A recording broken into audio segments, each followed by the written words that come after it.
Halo semua, hari ini kita akan belajar tentang rasio keuangan lanjutan. Yang akan kita bahas hari ini tentang rasio aktivitas.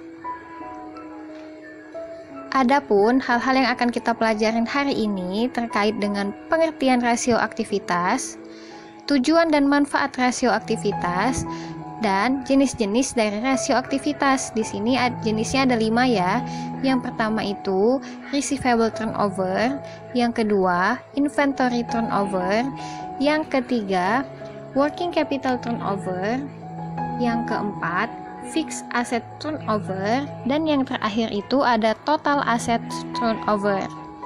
Oke, kita mulai dari pengertian rasio aktivitas.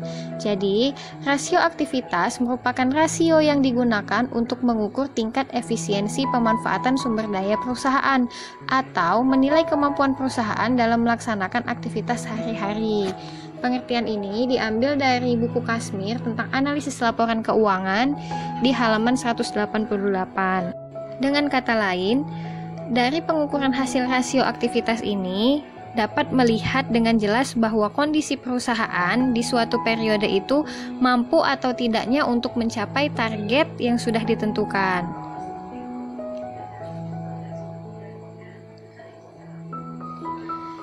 Itu dari pengertian rasio aktivitas. Selanjutnya, tujuan rasio aktivitas.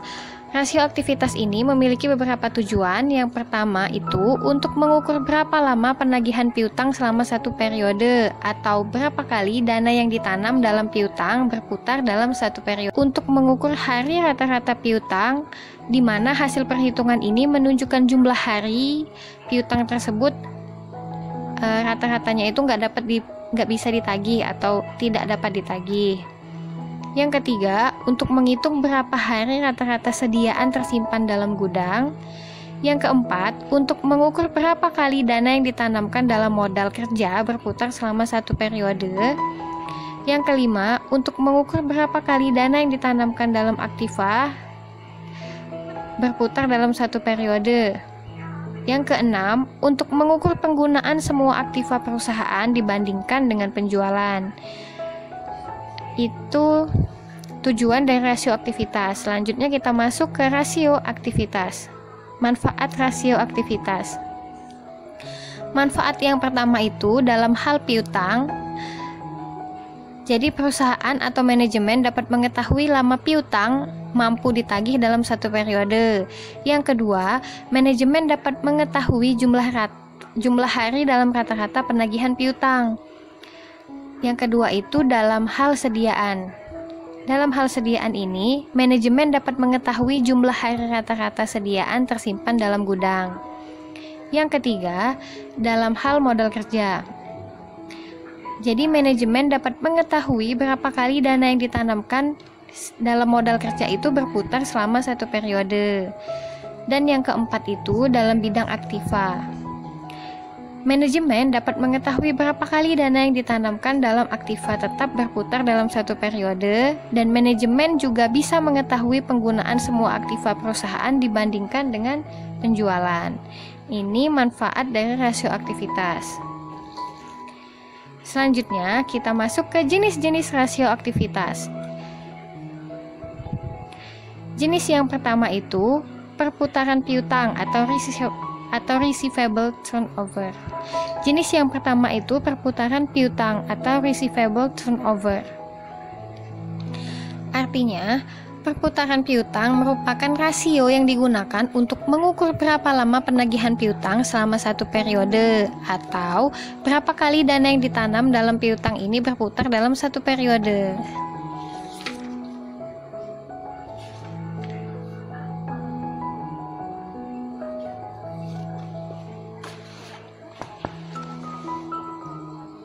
Jadi, semakin tinggi rasio menunjukkan bahwa modal kerja yang ditanamkan dalam piutang semakin rendah jika dibandingkan dengan rasio tahun sebelumnya ya. Dan tentu kondisi ini baik bagi perusahaan. Sebaliknya, jika rasio rendah, ada overinvestment dalam piutang. Hal ini akan menyebabkan rasio piutang memberikan pemahaman tentang kualitas piutang dan kesuksesan penagihan piutang. rumus untuk mencari receivable turnover ini, rumusnya yaitu penjualan secara kredit dibagi dengan rata-rata piutang. Dan rumus yang kedua itu receivable turnover penjualan kredit dibagi dengan piutang. Kalau rumus yang pertama itu dibagi dengan rata-rata piutang. Kalau rumus yang pertama itu dibagi dengan rata-rata piutang, kalau rumus yang kedua itu hanya dibagi dengan piutang.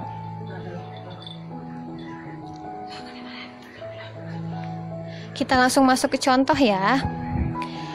Contohnya ini ada komponen laporan keuangan, komponennya ada dua, penjualan dan piutang. Penjualan di tahun 2005 itu sebesar 5.950, ini dalam rupiah ya.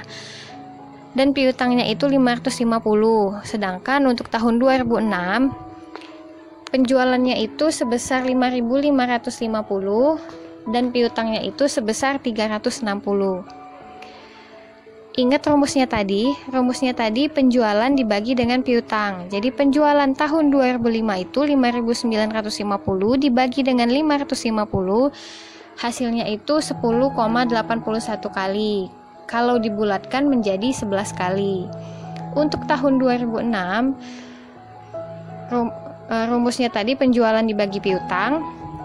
Jadi penjualannya itu sebesar 5.550 dibagi dengan 360, hasilnya 15,41 kali, atau kalau kita bulatkan menjadi 15,5 kali. Artinya, perputaran piutang untuk tahun 2005 adalah 11 kali dibandingkan dengan penjualan, dan perputaran piutang untuk tahun 2006 adalah 15,5 kali dibandingkan dengan penjualan. Jika rata-rata industri untuk perputaran piutang adalah 15 kali, ingat ya, rata-rata industri itu kita nggak usah cari karena udah ada ketentuannya. Jadi nggak usah repot untuk menghitung atau mencari rata-rata industri. Pun kalau di soal, dia udah ada keterangan tentang rata-rata industrinya. Dibandingkan dengan rata-rata industri ini, maka untuk tahun 2005, dikatakan bahwa penagihan piutang yang dilakukan oleh manajemen dianggap tidak berhasil karena di bawah dari rata-rata industri. Karena hasilnya hanya mencapai 11 kali kan. Sedangkan untuk tahun 2006 itu melebihi angka rata-rata industri. Jadi penagihan piutang di tahun 2006 itu tergolong berhasil. Selanjutnya ada perhitungan days of receivable. Ini masih rangkaian dari jenis yang pertama ya. Rumusnya itu ada rata-rata dikali 360 dibagi dengan penjualan kredit, atau jumlah hari dalam satu tahun yaitu 365 dibagi dengan perputaran piutang. Kita langsung masuk ke contoh ya.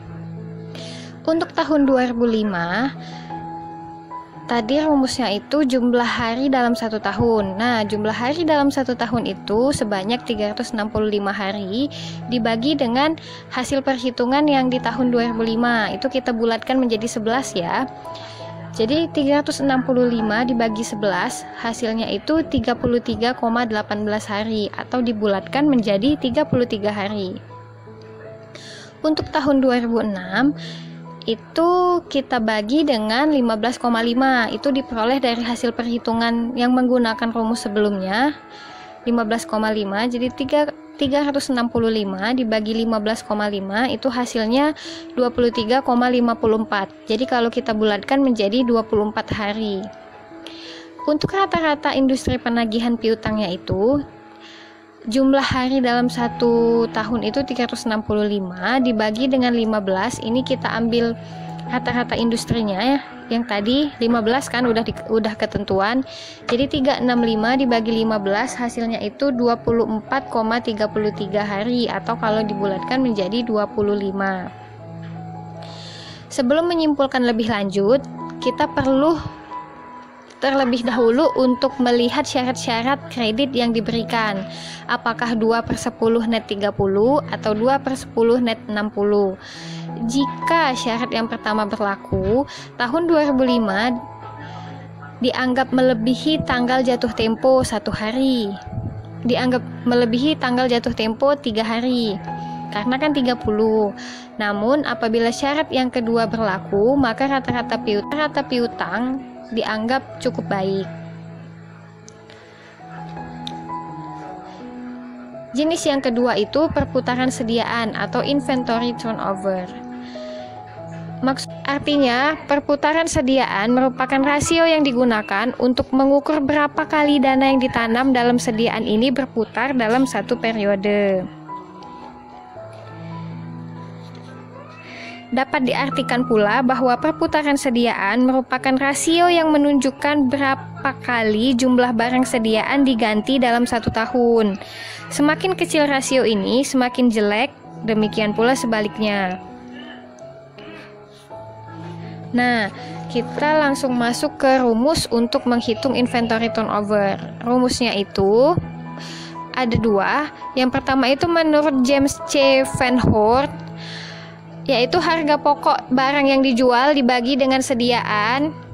Dan rumus yang kedua itu menurut J. Fred Weston, rumusnya itu penjualan dibagi dengan sediaan. Kita langsung masuk ke contoh ya. Contohnya itu ada 2 komponen dari laporan keuangan, ada penjualan dan sediaan. Jadi ini bedanya bagian sediaannya ya dibandingkan dengan yang di komponen pertama tadi. Jadi sediaan untuk tahun 2005 itu sebesar 250 dan sediaan tahun 2006 itu sebesar 310. Untuk perhitungan tahun 2005 dengan membagi penjualan dibagi sediaan, jadi 5.950 dibagi dengan 250 hasilnya itu 23,8 kali. Atau kita bulatkan menjadi 24 kali. Artinya, rasio ini menunjukkan 24 kali sediaan barang dagangan diganti dalam 1 tahun. Apabila rata-rata industri untuk inventory turnover adalah 20 kali, berarti inventory turnover lebih baik. Perusahaan tidak menahan sediaan dalam jumlah yang berlebihan atau tidak produktif. Sedangkan kemudian, untuk mengetahui berapa hari rata-rata sediaan tersimpan di gudang dapat dicari dengan cara membagikan jumlah hari dalam 1 tahun dibagi dengan perputaran sediaan, yaitu jumlah hari dalam 1 tahun itu 365 dibagi dengan 24 hasilnya itu 15,20 hari atau dibulatkan menjadi 15 hari. Perputaran sediaan dalam hari dari rata-rata industri dapat dicari dengan 365 dibagi dengan 24 diperoleh hasilnya 15. Ini berarti terdapat kecepatan perubahan sediaan menjadi piutang itu 1 hari. Nah, untuk contoh perhitungan tahun 2006, itu rumusnya seperti tadi. Jadi penjualan tahun 2006 itu 5.550 dibagi dengan 310, hasilnya itu 17,90 dibulatkan menjadi 18 kali. Artinya, rasio ini menunjukkan 18 kali sediaan barang dagangan diganti dalam 1 tahun. Jadi, apabila rata-rata industri untuk inventory turnover adalah 20 kali, berarti inventory turnover ini dinilai kurang baik karena kurang dari 20. Jadi perusahaan ini masih tergolong tidak produktif. Kesimpulan untuk mengetahui berapa hari rata-rata sediaan tersimpan di gudang dapat dicari dengan cara membagikan jumlah hari dalam 1 tahun dibagi dengan perputaran sediaan. Jadi jumlah hari dalam 1 tahun itu 365 dibagi dengan 18, hasilnya itu 20,27 hari atau dibulatkan menjadi 20 hari. Jadi perputaran dalam 1 hari dari rata-rata industri itu 20 hari, yang berarti terdapat kecepatan perubahan dalam setiap sediaan itu menjadi piutang dalam 1 hari. Selanjutnya, jenis yang ketiga itu ada perputaran modal kerja atau working capital turnover. Artinya, salah satu rasio yang mengukur atau menilai keefektifan modal kerja perusahaan selama satu periode tertentu. Artinya, seberapa banyak modal kerja berputar selama satu periode atau dalam satu periode. Untuk mengukur rasio ini, kita membandingkan antara penjualan dengan modal kerja atau dengan modal kerja rata-rata. Kita langsung masuk ke rumus ya. Rumus untuk mencari working capital turnover ini, penjualan bersih dibagi dengan modal kerja rata-rata atau penjualan bersih dibagi dengan modal kerja. Kita langsung masuk ke contoh ya. Ini komponen laporan keuangan. Jadi penjualan bersihnya itu sebesar 5.950 untuk tahun 2005 dan modal kerjanya itu 1.500. Sedangkan untuk tahun 2006 penjualan bersihnya itu 5.550 dan modal kerja rata-ratanya itu 1.300. Untuk tahun 2005 jadi perputaran modal kerjanya itu sebesar 3,96 kali atau kalau kita bulatkan menjadi 3,9 kali. Sedangkan artinya perputaran modal kerja tahun 2005 sebanyak 3,9 kali. Artinya setiap Rp1 modal kerja dapat menghasilkan Rp3,9 penjualan. Sedangkan untuk tahun 2006 perputaran modal kerjanya itu sebesar 4,27 kali atau kita bulatkan menjadi 4,3 kali. Perputaran modal kerja tahun 2006 sebanyak 4,3 kali, artinya dalam setiap Rp1 modal kerja dapat menghasilkan Rp4,3 penjualan. Analisisnya itu terlihat ada kenaikan rasio perputaran modal kerja dari tahun 2005 ke tahun 2006. Hal ini menunjukkan ada kemajuan yang diperoleh dari manajemen. Namun, jika rata-rata industri untuk modal kerja adalah 6 kali, keadaan perusahaan untuk tahun 2005 dan tahun 2006 dinilai kurang baik karena masih di bawah dari rata-rata industri. Artinya, dari rata-rata industri setiap Rp1 modal kerja dapat dibalikkan Rp6 penjualan. Sementara rasio yang dimiliki perusahaan hanya 3,9 untuk tahun 2005 dan 4,3 untuk tahun 2006. Dalam hal ini, manajemen harus bekerja lebih keras lagi untuk menghasilkan rasio perputaran modal kerja hingga minimal mencapai atau sama dengan rata-rata industri. Jadi, manajemen harus memutar otaknya supaya rata-rata industri itu bisa tercapai. Jenis yang keempat itu ada fixed asset turnover. Fixed asset turnover ini merupakan rasio yang digunakan untuk mengukur berapa kali dana yang ditanam dalam aktiva tetap berputar pada satu periode.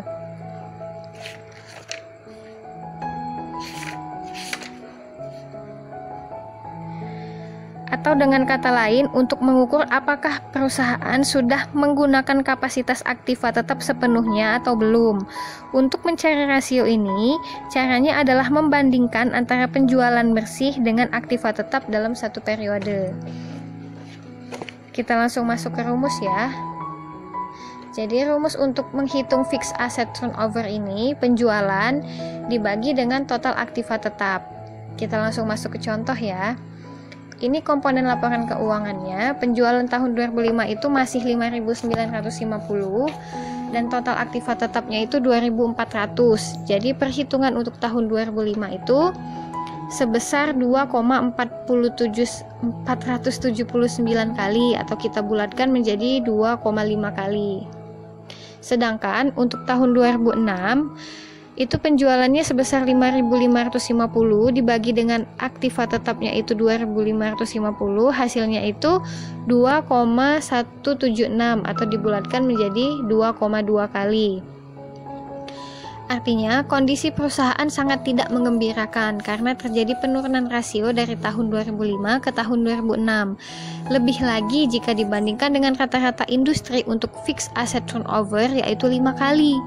Berarti perusahaan belum mampu memaksimalkan kapasitas aktiva tetap yang dimiliki jika dibandingkan dengan perusahaan lain yang sejenis, karena masih jauh di bawah rata-rata industri. Malah hanya mencapai setengahnya untuk tahun 2005. Yang terakhir itu total asset turnover.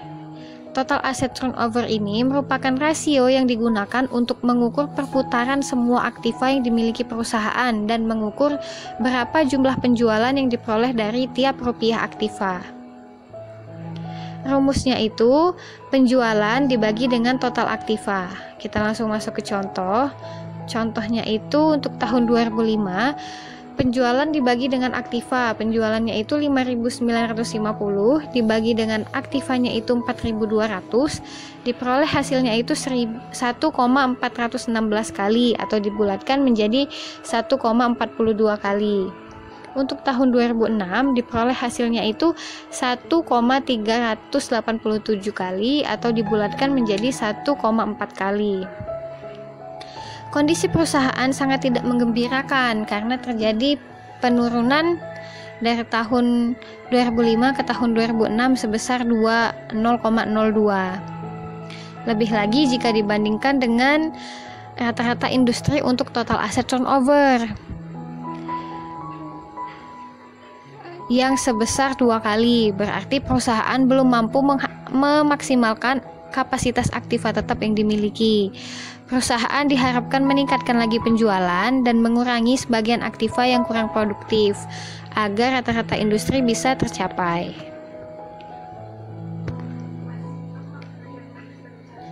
Baiklah, itulah pembelajaran mengenai rasio aktivitas. Semoga bermanfaat.